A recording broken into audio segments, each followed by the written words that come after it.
हम सब लोगों ने प्रेरणा ली और सामाजिक जीवन में अपने आप को जोड़ने का प्रयास किया।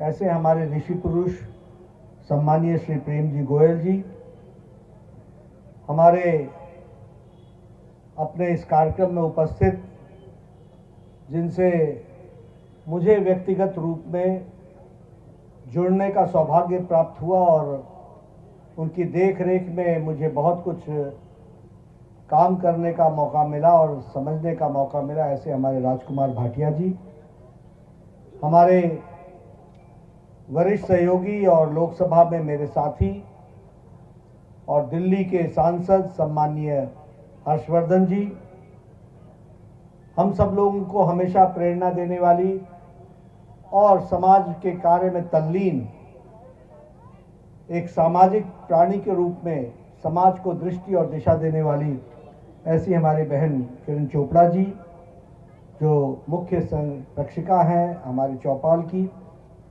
हमारे बहुत ही आदर के योग्य हमारे सम्माननीय अवतार सिंह जी शाह जी, हमारे धर्म की दृष्टि से हम सबको दिशा देने वाले, और हमारे रवि बंसल जी, विनोद गोयल जी, जितेंद्र महाजन जी, हमारे अंकुश जी, हमारे सुनील सेठी जी, हमारे विकेश सेठी जी, जिला के चांदनी चौक के अध्यक्ष और आज के मंच संचालक, सम्मानित मंच, और यहाँ इतनी बड़ी संख्या में चौपाल प्रेमी जो यहाँ एकत्र आए हैं, जो इस सामाजिक कार्य से जुड़े हुए हैं, और हमारे भोलानाथ जी के परिवार के सभी सम्मानित सज्जनवृंद, उनके परिवार के सभी सदस्यगण, और यहाँ उपस्थित मीडिया के मेरे साथी, आज मुझे यहाँ इस कार्यक्रम में आने का मौका मिला है।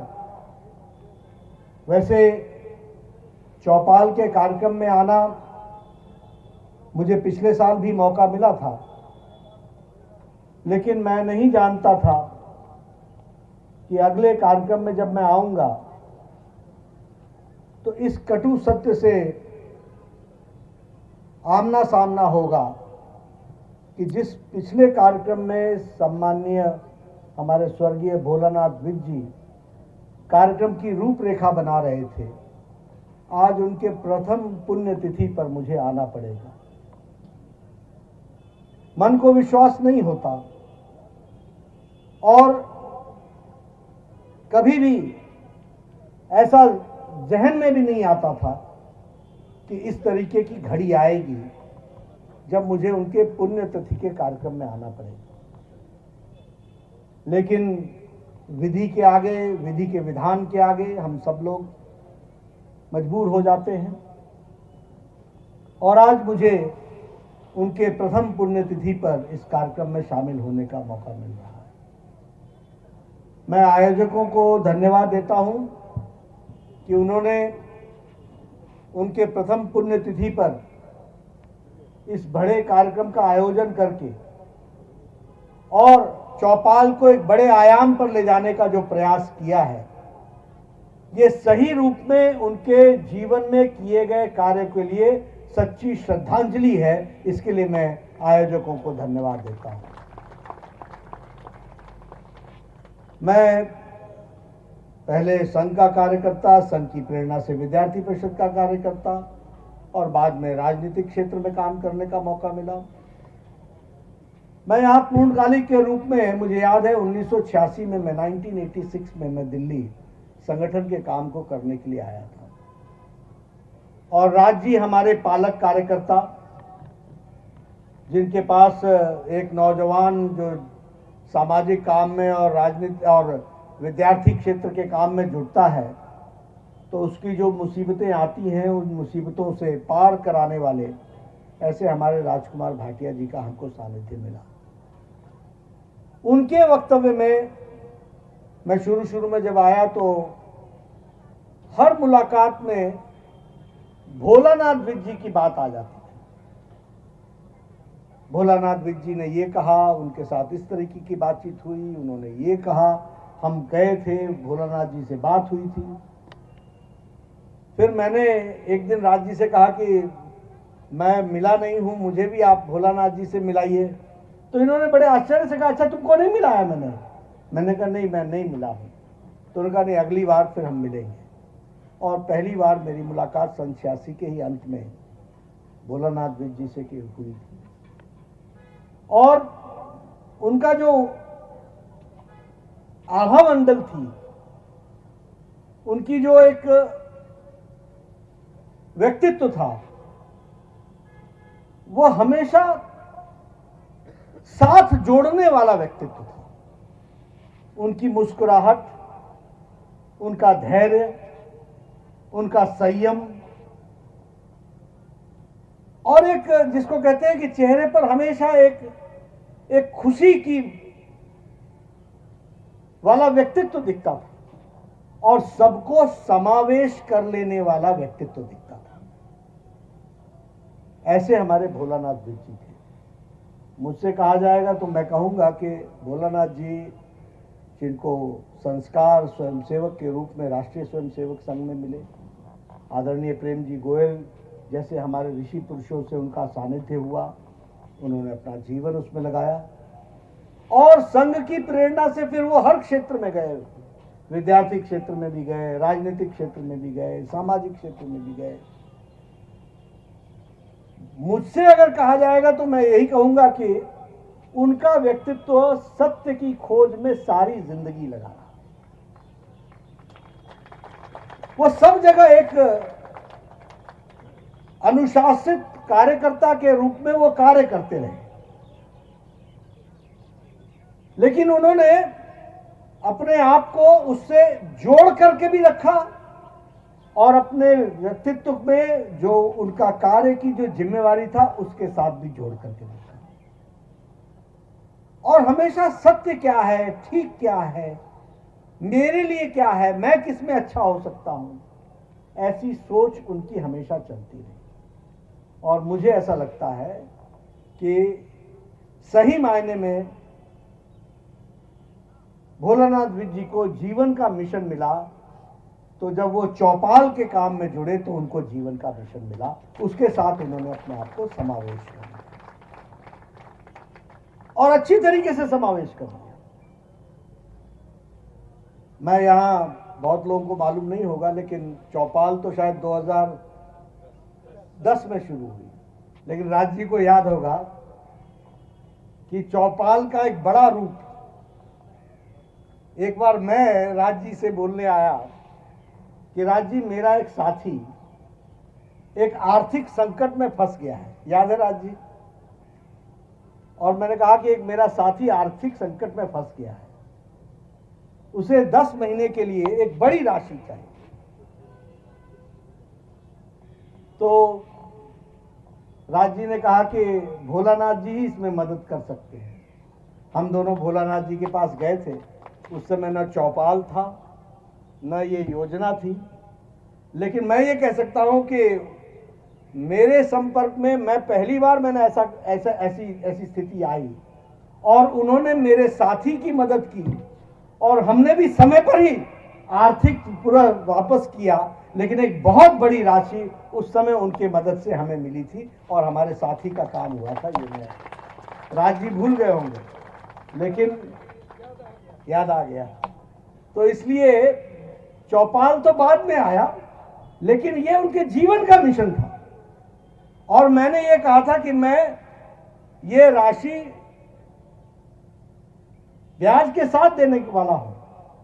उन्होंने कहा, इसकी क्यों चिंता करते हो, तुम लेने वाले बनो, बाकी सब हो जाएगा। इस तरीके का भोलानाथ जी का व्यक्तित्व था, इसको हम सब लोग ध्यान में रखें। ऐसे ही जब हम भोलानाथ जी को याद करते हैं, वो हमारे बीच में नहीं है, लेकिन उनका जीवन हम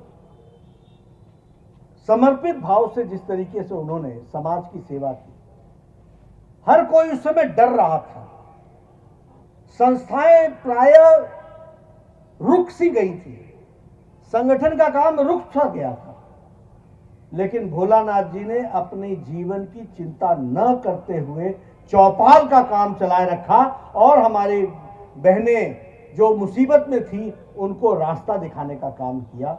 और मैं तो ये भी कहूँगा कि इसी कारण मतलब उन्होंने जिस तरीके से अपने आप को समावेश किया, उसी कारण कहीं न कहीं वह बीमारी भी उनके साथ लग गई और वो हमारे बीच में नहीं रहे।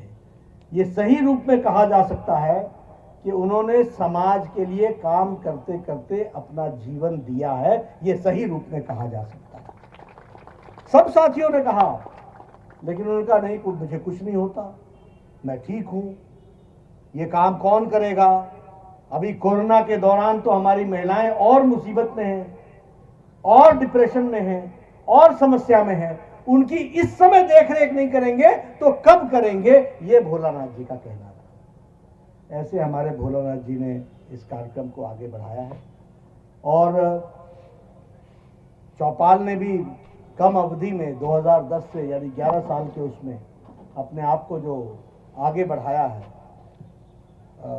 मैं अभी मदन दास जी से मिला था। मदन दास जी बड़े गौरवशाली तरीके से इस बात को कहते हैं कि चौपाल ने बहुत बड़ा और बहुत अच्छा काम किया है और इसको और बढ़ना है भी और आगे जाना है।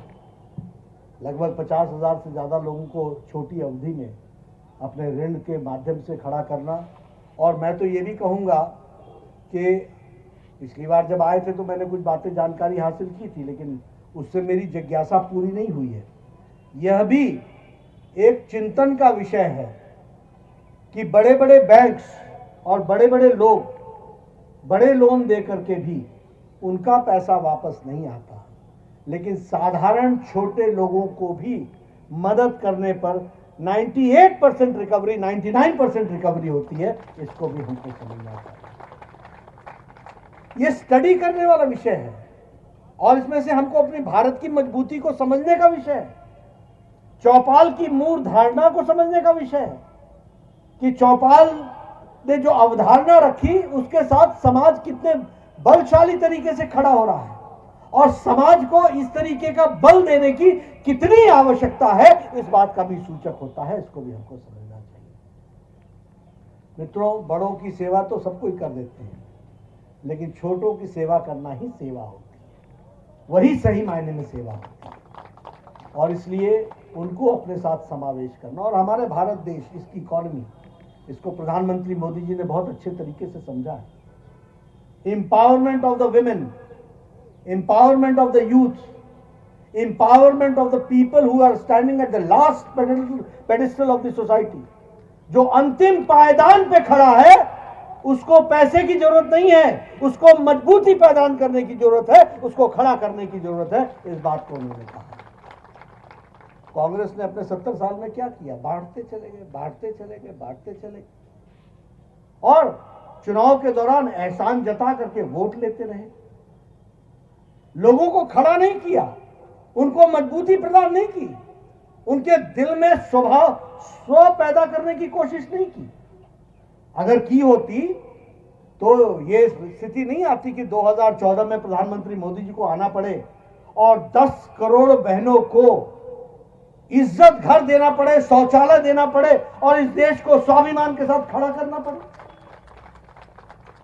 आप सोचिए 2014 के पहले कैसा देश होगा, जहां 10 करोड़ परिवार अपने दैनिक जीवन के कर्तव्य के लिए सूर्योदय और सूर्यास्त का इंतजार करते होंगे और जब सूर्यास्त होता होगा तब अपने दैनिक क्रिया के लिए जाते होंगे या सूर्योदय से पहले जाते होंगे। क्या महिलाओं की स्थिति होगी?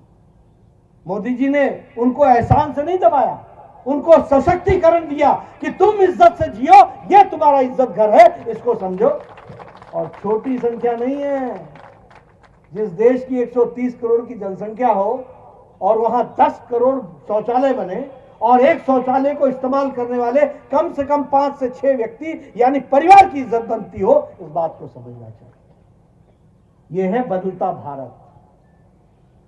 हमसे कई कांग्रेसी पूछते हैं बदलता भारत, मैंने कहा तुमको नहीं दिखेगा क्योंकि तुम तो रोजगार से बेरोजगार हो गए। लेकिन यह है बदलता भारत जिसको हमको समझना पड़ेगा।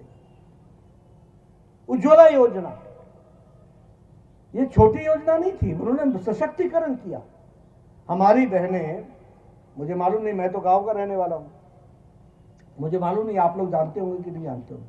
गांव की बहनें सुबह 5 बजे उठकर जंगल में जाकर लकड़ी काटकर, सूखी लकड़ी हो या गीली लकड़ी हो, बारिश हो तो गीली लकड़ी काटकर वापस घर आती हैं, चूल्हा जलाती हैं, 200 सिगरेट का धुआं अपने लंग्स को लेती हैं, अपने फेफड़ों में लेती हैं, तब जाकर के सुबह की चाय बनाती हैं। आज 8 करोड़ बहनों के घर में सिलेंडर पहुंचाकर मोदी जी ने 5 मिनट में चाय बनाने वाला बना। ये छोटी घटना नहीं है, ये बदलता भारत है, ये बदलता देश है जिसको हमको समझना चाहिए। एलईडी बल्ब मुफ्त देना, उज्ज्वला, लगभग 18,000 गांव थे 2014 में, 18,000 विलेजेस जिनमें बिजली नहीं थी। क्या जीवन होगा? सूर्यास्त के साथ साथ लालटेन साफ करते होंगे, बच्चा पढ़ने कैसे जाता होगा, टेलीविजन से कोसों दूर होंगे, फ्रिज की कल्पना नहीं कर सकते होंगे, सामर्थ्य होने के बावजूद भी नहीं कर सकते थे। आज 18,000 गांव को 100% बिजली पहुंचाई गई है, यह हमको समझना चाहिए। करोड़ों लोगों को, घरों को, हाउस होल्ड को बिजली दी गई है। और आयुष्मान भारत, ये नहीं कहा कि सरकारी अस्पताल में मुफ्त इलाज होता है, हो ना हो, एक्सरे हो ना हो, सिटी स्कैन हो ना हो, मेरी भला से हमने मुफ्त डिक्लेयर कर दिया, हो ना हो चलता रहेगा। आयुष्मान भारत लगभग 12 करोड़ 73 लाख परिवार, यानी 55 करोड़ लोग, यानी भारत की 40% आबादी। और ये कौन लोग हैं? जाति से नहीं है ये लोग प्रोफेशन से हैं। रिक्शा वाला, ठेला वाला, रेड़ी वाला, फेड़ी वाला, रैग पिकर, बार्बर जो हमारे बाल काटते हैं, ऐसे लोग जो प्रोफेशन से काम करते हैं, उनको, ऐसे लोगों को, 55 करोड़ लोगों को 5 लाख रुपए सालाना परिवार को हेल्थ कवरेज दिया गया। ये हमको समझना चाहिए।